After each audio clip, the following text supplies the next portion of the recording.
Hello दोस्तों, आज इस वीडियो में हम लोग आपको बताएंगे घुटने की सूजन के विभिन्न कारणों के बारे में। अगर आपकी एमआरआई पे लिखा हुआ है नी इफ्यूजन सीन, तो इफ्यूजन का मतलब क्या होता है उसके बारे में। इस वीडियो को आप शुरू से लास्ट तक पूरा देखिए। अगर आपके घुटने में सूजन है तो इस वीडियो के द्वारा आपको उसका पूरा कारण और उपचार दोनों मिल जाएगा। हेलो दोस्तों, ऑर्थोपेडिक से जुड़े विभिन्न वीडियोज़ की श्रृंखला में एक बार फिर हम आपका बहुत बहुत स्वागत करते हैं।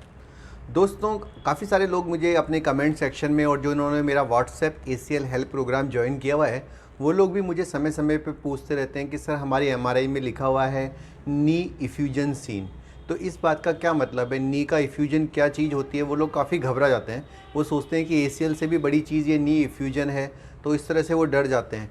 इसके अलावा वैसे भी घुटने में स्वेलिंग आती रहती है। तो आज का जो वीडियो है दोस्तों, वो मैं इस बारे में बताना चाहूँगा आपको कि इफ्यूजन क्या होता है, ये क्यों आ जाता है और क्या ये चिंता की बात है या क्या हम इसको इग्नोर कर सकते हैं। ये सारी बातें मैं डिस्कस करूँगा।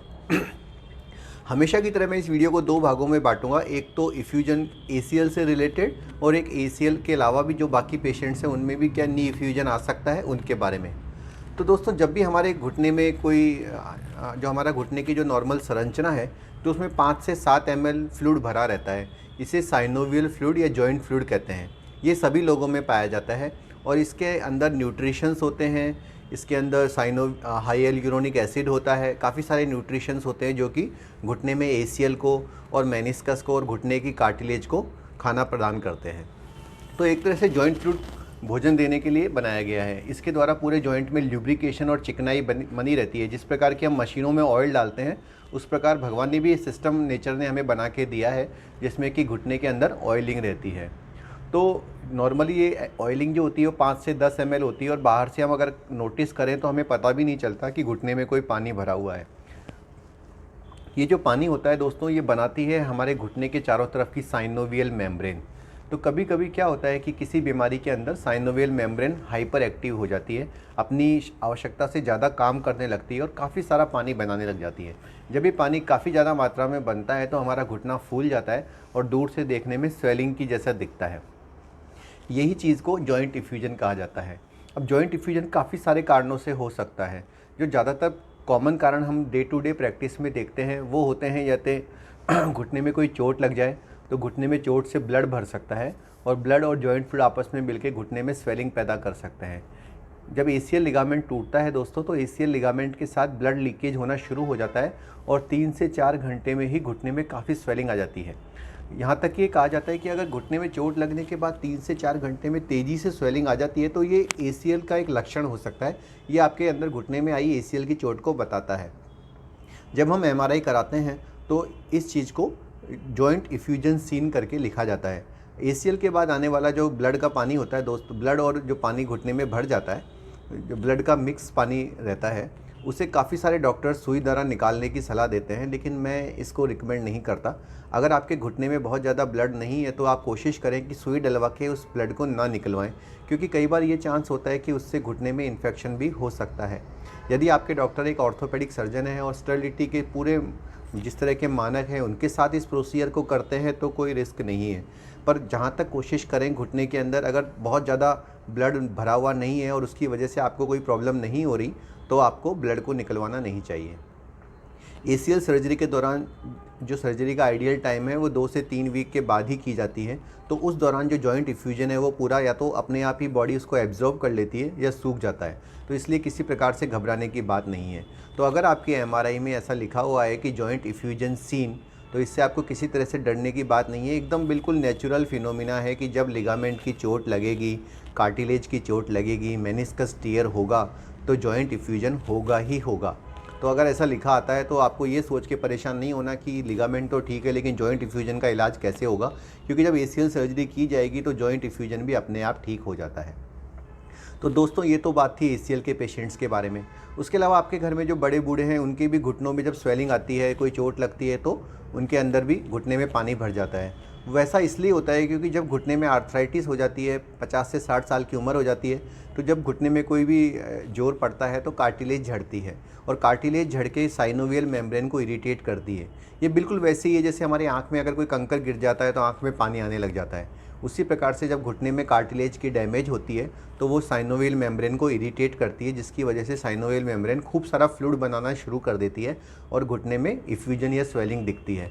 50 से 60 साल की उम्र में ये ऐसी स्वेलिंग दिखना आम है और इसमें हम पेशेंट्स को आलती पालती नहीं मारने की, उकड़ू नहीं बैठने की और सीढ़ी न चढ़ने की सलाह देते हैं। इसके अलावा घुटने की आइसिंग यानी आइस के द्वारा सिकाई करके भी जॉइंट इफ्यूजन को ट्रीट किया जा सकता है। कभी कभी जॉइंट इफ्यूजन इतना ज़्यादा बढ़ जाता है कि उसके प्रेशर की वजह से घुटने का मोड़ना भी मुश्किल हो जाता है। तो ऐसी कंडीशन में स्टेराइल तरीके से डॉक्टर सुई के द्वारा इस पानी को निकाल सकते हैं। लेकिन जैसा कि मैंने वीडियो के प्रारंभ में बताया कि इस काम को रेयरली करना चाहिए और इसे किसी ट्रेन डॉक्टर द्वारा स्टेराइल मैनर में ही कराना चाहिए। अगर हम आसपास में किसी छोटे मोटे क्लिनिक में जहाँ स्टेरिलिटी का ध्यान नहीं रखा जाता, वहाँ पर अगर घुटने में सुई लगा सकते हैं तो उससे इन्फेक्शन का रिस्क बना रहता है।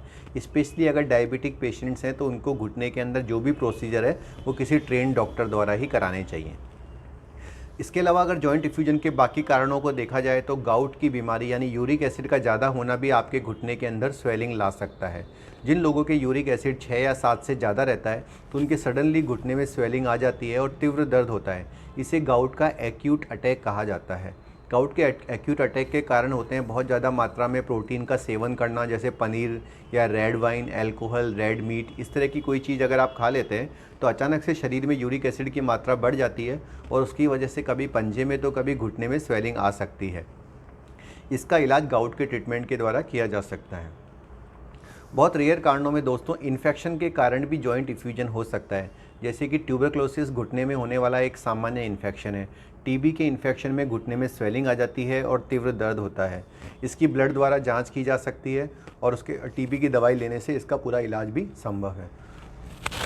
टीबी के अलावा काफ़ी सारे बैक्टीरियल इन्फेक्शंस भी घुटने के अंदर स्वेलिंग कर सकते हैं।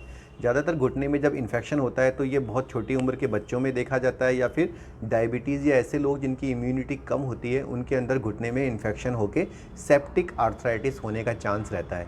उसके अंदर भी घुटना लाल हो जाता है और सूजन आ जाती है।